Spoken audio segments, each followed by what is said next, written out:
¿Qué tal, amigos de Radio San Diego? Desde el Templo Votivo de Maipú, acá en Santiago, región metropolitana, los invitamos a recorrer lo que usted no conoce de este templo nacional chileno acá en la comuna de Maipú.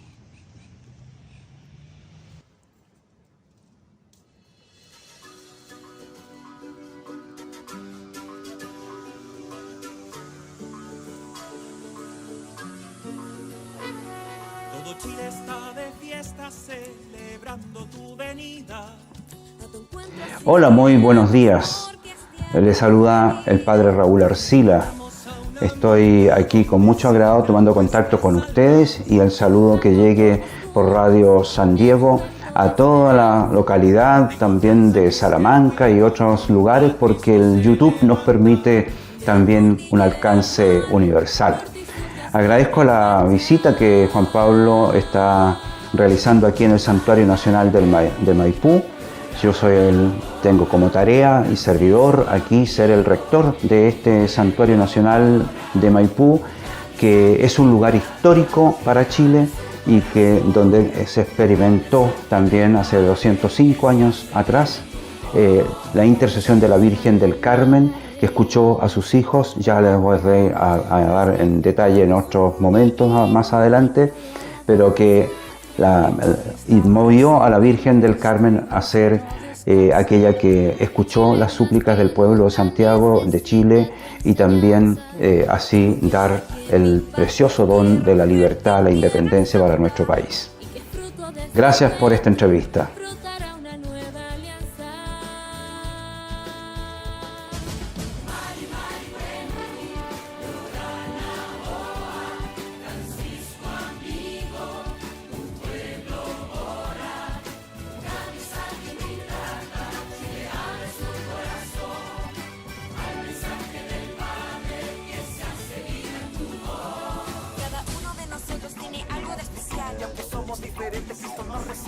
Los ejemplos de justicia nos entrega una señal. Que abracemos al más débil, es nuestro deber social. Porque tú y yo somos iglesia peregrina. No dejemos que el maligno nuestra vida nos defina. Levantemos corazones, unamos nuestras manos. Bueno, estamos aquí nosotros al interior del Santuario Nacional de Maipú, que tiene una larga data. ¿Cómo nace primeramente quizás el Santuario Nacional de Maipú? Y por eso también lo acentuaba en la introducción. Tenemos que remitirnos al 1818, en la historia de nuestro país. Ya en ese tiempo, 1818, Chile gozaba de una cierta libertad porque en 1810 se había conformado la primera Junta Nacional de Gobierno, que era un cogobierno de los que eran representantes de la corona española, ¿no es cierto?, del rey, y los que eran de acá de criollos, por así decirlo, que también tenían asiento en esta primera Junta Nacional de Gobierno. Eran hombres muy queridos, que los quería mucho su patria, pero no eran ellos los que tenían la voz más cantante.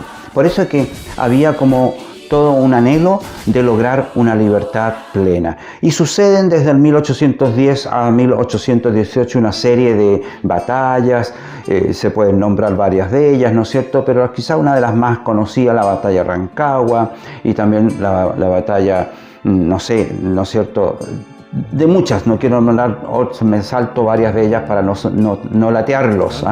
Bueno, ¿y qué pasa? Que allí venía ya un nuevo ejército español que venía a apaciguar la sublevación, por así decir, de este pueblo chileno que quería nada menos que la libertad. Y esto fueron casi derrota tras derrota y tras derrota. Entonces, algo que veíamos que iba a ser, sencillamente podría ser el término de lo que se había logrado. Allí, 1818, el día 14 de marzo, se autoconvocó el pueblo de Santiago. Decimos también de Chile, porque en ellos están representados todos los demás lugares, pero que se juntaron en la Catedral de Santiago, en la Plaza de Armas, a hacer una gran tarde de oración, de imploración. Y resumiendo todo lo que pasó allí, pero se reduce a la siguiente frase: en el lugar donde tú, dirigido a la Virgen del Carmen, donde tú nos des la victoria, te levantaremos un santuario para que sea el lugar de tu gracia y también de tu misericordia. Que ella interceda entonces para que esto que ya se veía casi perdido pudiese transformarse en la libertad anhelada que quería el pueblo y bueno, las autoridades civiles también de aquel tiempo. Eso es lo que sucede. 14, para que no olviden la fecha, estamos a día, ¿no es cierto?, aquí en este momento por lo menos, y 14 de marzo de 1818. ¿Y qué pasó? Que 2 semanas y media después, 5 de abril, sucede la batalla de Maipú, en donde el ejército poderoso que venía, ¿no es cierto?, de los españoles, que había desembarcado en Talcahuano y habían venido hacia el norte y ya estaban aquí en el borde de Santiago. Entonces sale el ejército también de los Andes, que ya se había conformado, y estaban también acá San Martín, por supuesto, también, por supuesto, Bernardo Higgins, pero que en la anterior batalla, ahí, ¿no es cierto?, él había quedado fracturado en un brazo y por eso andaba con un cabestrillo después. Bueno, no pudo estar presente por esa razón de salud. Sin embargo, después cuando él se enteró, también adhirió, por eso se llama el voto O'Higgins, a esa promesa. La palabra voto, ¿no es cierto?, significa promesa, juramento. El juramento que este pueblo hizo a la Virgen de levantarle un santuario en el lugar donde se conquistara la libertad.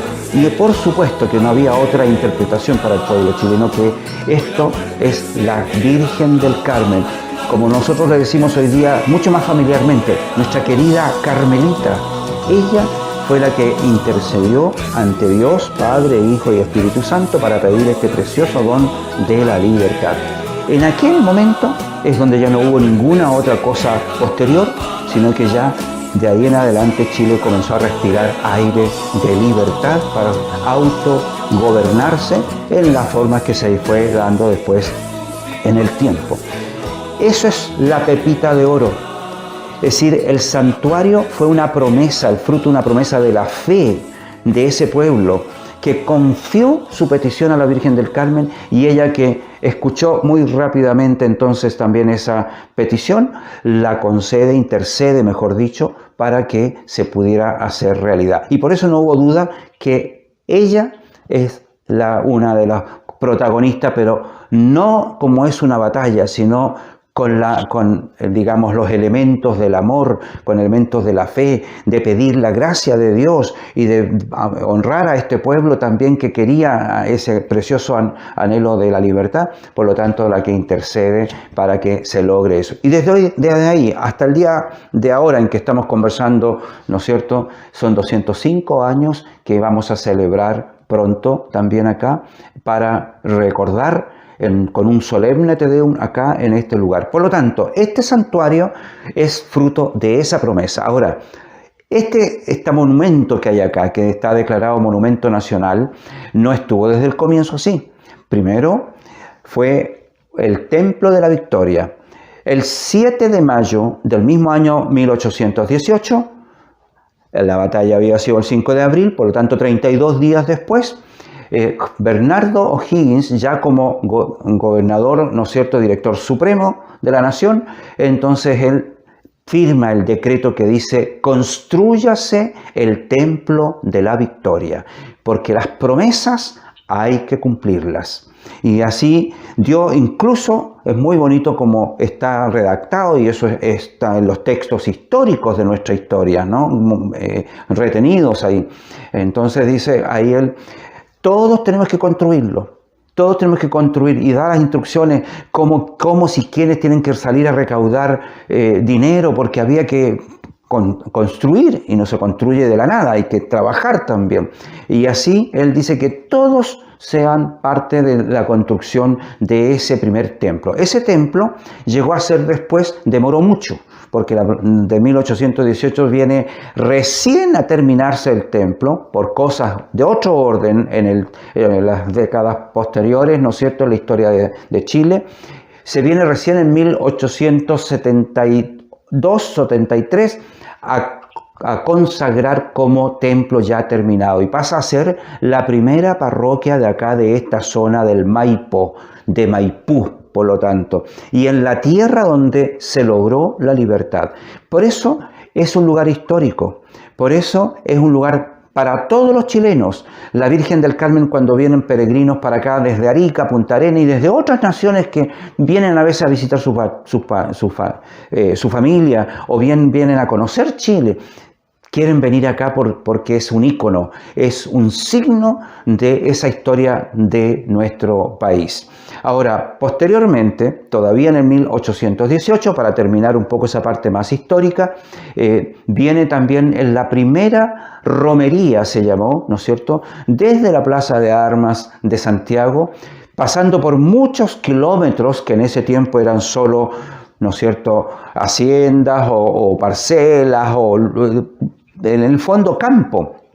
Llega hasta este lugar también para traer la primera piedra que fue simbólicamente el inicio de la construcción de este templo. Como digo, que necesitó décadas para hacer ya un templo. Hoy día ese templo tenemos nada más que a la entrada del gran espacio que ocupa este santuario, los muros históricos de ese templo que se vino a terminar recién, ¿no es cierto? Se dejó como está hoy día los muros históricos para recuerdo y para honra de la historia de nuestro país también.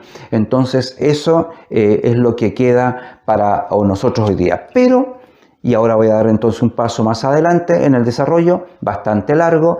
1942 hubo un congreso mariano de toda la iglesia en Chile, que cuando culminó, los obispos reunidos en todos los que había en aquel tiempo, también ya para finalizar aquello, tomaron una decisión. Es tan importante por la historia, por los que ahí estuvieron, tan importante ese hecho que no puede quedar con esta humilde parroquia que teníamos ya como signo de la batalla de Maipú. Y se tomó la decisión, también con el gobierno de aquel tiempo, de construir un santuario que fuera digno del acontecimiento histórico de la patria, de la petición de este pueblo creyente y también para el futuro, que todos también estemos acogidos bajo un mismo techo del cielo, ¿no es cierto?, aquí en Chile, nuestra tierra, pero que seamos una gran familia de hermanos.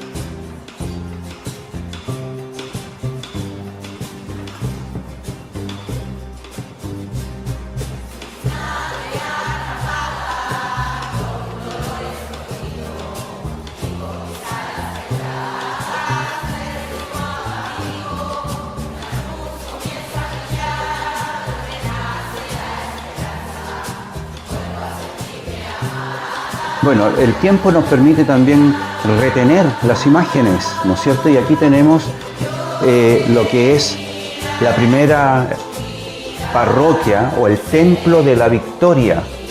Como ven ustedes, es una gran iglesia para aquel tiempo y por lo tanto también muy significativa en la historia de nuestra patria.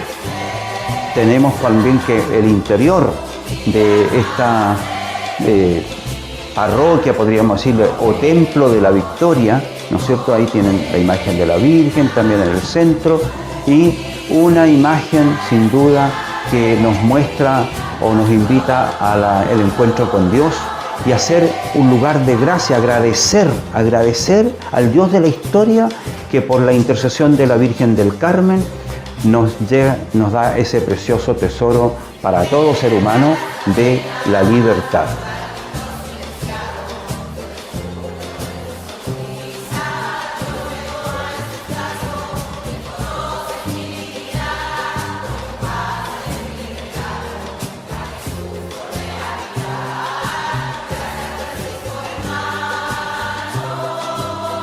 Bueno, y ahora mirando ya la historia más reciente, el santuario, los obispos en ese encuentro mariano, en el Congreso Mariano Nacional que se realizó, tomaron la decisión de construir un nuevo santuario.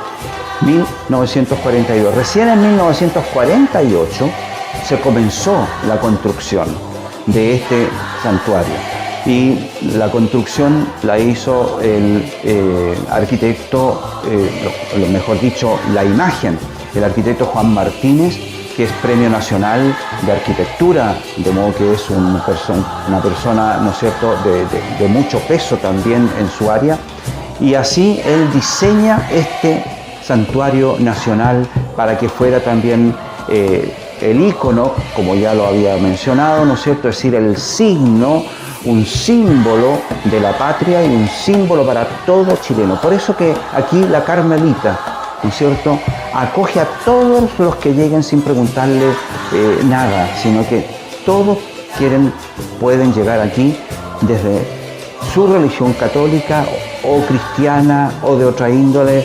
No le preguntan de qué equipo deportivo es, ni qué piensa en la política o en otra cosa. Todos pueden llegar aquí, pero lo único que se requiere para vivirlo, un corazón abierto y un corazón que también se deje llenar con el amor de Madre de la Virgen del Carmen, y que ella siempre nos va a estar dando su fórmula mejor conocida, ¿no es cierto?, la más conocida, una fórmula pedagógica de la educación del corazón del hombre. Hagan lo que Él, y aquí les muestro también la imagen de Jesús, ¿no es cierto?, en la cruz, hagan lo que Él les diga. Eso va a ser siempre. Ella no es el lugar del centro, pero está en el centro, y el centro de nuestras vidas es Jesucristo. Eso es lo que ella nos enseña siempre, a seguir ese camino. Bueno, y en ese sentido, este santuario tiene una imagen, su arquitectura es inmensamente alta, ¿no es cierto? Nosotros estamos a 63 metros de altura cuando uno llega al mirador, pero para arriba queda todavía una cúpula y queda el carillón y la cruz alta. Son 92 metros de altura. Fíjese, para tener una comparación, la Estatua de la Libertad en Nueva York tiene 92 metros de altura, ¿no es cierto? Qué sé yo, después hay otras grandes también en Europa, en otras partes también, lugares donde son muy altos, y este es uno de los más altos también. Entonces, sí, sin duda hay otros muchísimo mayor, pero en Latinoamérica es también uno de los grandes monumentos que son ya de la arquitectura también muy dignos de visitar. Ahora, la Virgen está plasmada en este santuario, porque todo lo que después podrán ver, ¿no es cierto?, o quizás lo están mirando ya, ¿no es cierto?, toda la altura es como la imagen del cuerpo de un ser humano que está arrodillado. Es decir, toda la parte central del santuario es María, y arriba en la parte alta su cabeza, después su cuerpo, y hacia atrás del templo, así como el velo de una novia, ¿no es cierto?, que está en su boda, también así cae el techo donde ella está arrodillada. Cuando uno mira esto no de frente, sino de costado, de perfil, entonces se ve la figura de un ser humano inmenso, por supuesto, como es María para todos nosotros, y de esa manera ella está rezando, pidiéndole a Dios por todas sus hijas, por todos sus hijos. Y delante del santuario hay unas columnatas, ¿no?, así como en Roma, ¿no es cierto?, así un poco la que conocemos, más pequeña aquí naturalmente, pero son los brazos de la Virgen que los extiende para que desde cuando entran al santuario ya o muy lejos se van acercando, ella los está esperando con las manos abiertas, con los brazos abiertos, para acoger a cada hijo, a cada hija que le trae sus alegrías, pero también sus penas, sus dolores, sus angustias, y también la gratitud, ser agradecidos cuando se siente también que Dios no nos ha dejado y que ella intercede para que sigamos siempre a uno solo, que es camino, verdad y vida, que es Cristo Jesús. Eso es lo que quiere expresar también el santuario en su arquitectura y por lo tanto todo lo demás está para que eso sea resaltado como un gran ícono, nuevamente lo repito, un signo de la historia de nuestro país que está íntimamente, indisolublemente unida con la parte primero humana, como el pueblo se autoconvocó para hacer una gran imploración por Chile, pero también con una acción divina que es escuchada por la Virgen y después ella intercede para que Dios nos regale el ser hoy un día, una nación libre, independiente. Madre mía, mírame, de la mano llévame, muy cerca de él, que ahí me quiero quedar. María, cúbreme con tu manto, que tengo miedo, no sé rezar, que por tus ojos misericordiosos tendré la fuerza, tendré la paz. María, mírame, si tú me miras, Él también me mirará. Bueno, también aquí este santuario recibe muchísimas visitas y de peregrinos, aunque a veces parece que no pasara nada, sin embargo, hasta antes de la pandemia, por ejemplo, la cantidad de peregrinos que se calcula que pasa por año son entre 500 y 600 mil personas. Pero también hay grandes acontecimientos. En marzo, en torno al 14 de marzo, los bailes religiosos de muchos lugares, así como en La Tirana, en el norte especialmente, que es muy quizás extendido, ¿no es cierto?, toda esa expresión de fe. También aquí se van a juntar en torno a esta fecha, ¿no es cierto?, alrededor de 2.000 danzantes y músicos que vienen a rendirle honor en gratitud a la Virgen, y aquí renuevan esa promesa de 1818, la renuevan como bailes religiosos para decirle a la Virgen: volvemos a hacer nuestra esa promesa, y esa promesa para que sigamos viviéndola nosotros, para cuidar el Chile que queremos también.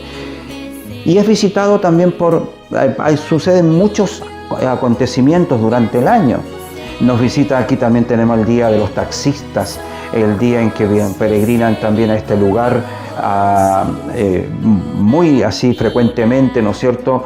Por ejemplo, también tenemos a la comunidad Rapa Nui, los cuasimodistas y muchos colegios, instituciones que en sus fechas importantes peregrinan a este Santuario Nacional de Maipú. Por eso es nacional también, ¿no es cierto? Bueno, pero también hay visitas ilustres que son, tal vez en la historia nos quedan muy grabados. En 1987, cuando llegó acá el Papa Juan Pablo II, él también aquí tenemos imágenes hermosísimas. Posteriormente, también más reciente, estuvo también el Papa Francisco. Es decir, son signos de que este lugar realmente es importante. Quienes peregrinan hasta acá también van a encontrar no solo la bandera chilena, sino también la bandera de la Iglesia, la bandera del Vaticano, la amarillo y blanca. ¿Por qué? Porque estamos insertos en una gran cadena de una sola Iglesia de Jesús en el mundo. Por lo tanto, también aquí están esos símbolos. Pero además, en la historia de 1818 en adelante, Chile es el que encabeza un poco esa digamos, ansia de libertad de los otros pueblos, y empieza también por el lado sur a que otros países van obteniendo también la independencia como naciones. Y Simón Bolívar venía de la parte norte de Sudamérica también con la misma ansia, y así como se va gestando una gran unión latinoamericana. Y eso está representado en todas las banderas de Latinoamérica, que en el lugar interior, ¿no es cierto?, del santuario, en todo lo que es el lugar de celebración propiamente tal, están permanentemente esas banderas bandera como un recuerdo que la Virgen no solo es de Chile, sino la Virgen es de la Iglesia y es la Virgen también que quiere que Jesús sea también alabado y bendecido en todos los pueblos latinoamericanos. Y por eso Latinoamérica, y yo quisiera decir las Américas, mejor dicho, en general, las banderas están puestas ahí y cada país siempre tiene una devoción a la Virgen María, que es la única Virgen por lo demás, pero con muchos nombres, por así decirlo. Y así tenemos Aparecida en Brasil, la Nuestra Señora de Aparecida, y a cada país, para no nombrar más, digamos, ¿no es cierto?, tiene una imagen propia de su relación con la Virgen, que ella siempre nos va a llevar al corazón de Jesús. Por eso el Papa, cuando han visitado nuestro país, los dos papas en la historia que han visitado, han pasado también y orado aquí y bendecido desde aquí a todo el país de Chile, porque es importantísimo en nuestra historia y en nuestra espiritualidad y en nuestra fe cristiana.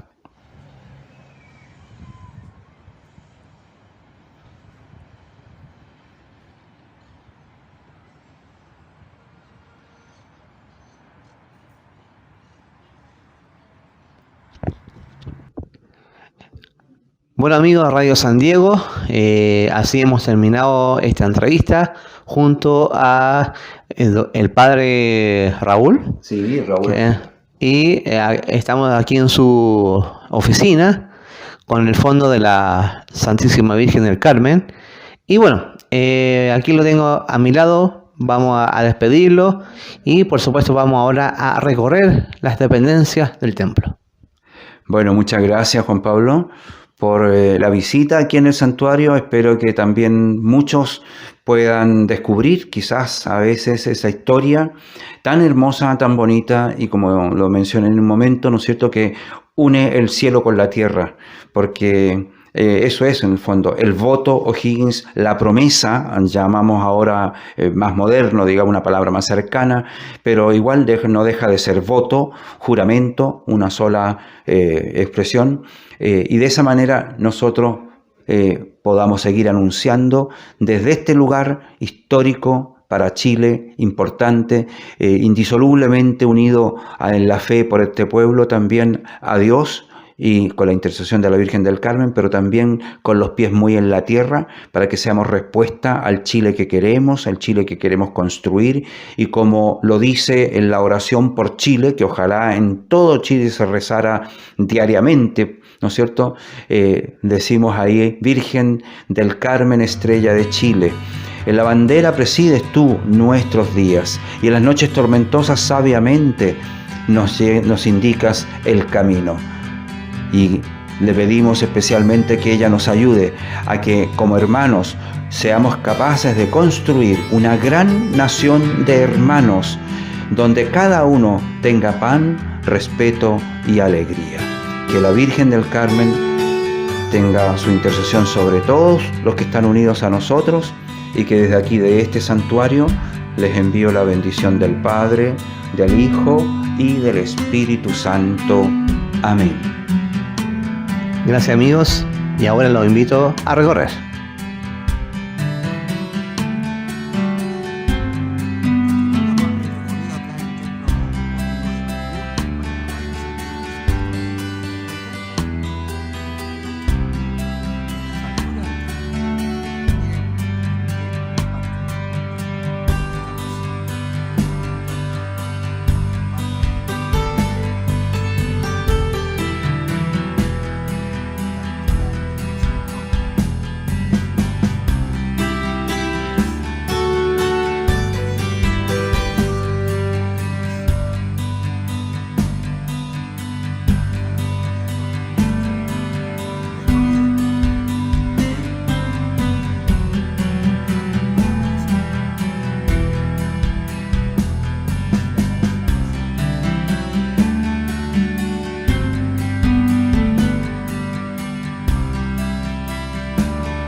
Sé que usted viene de Salamanca.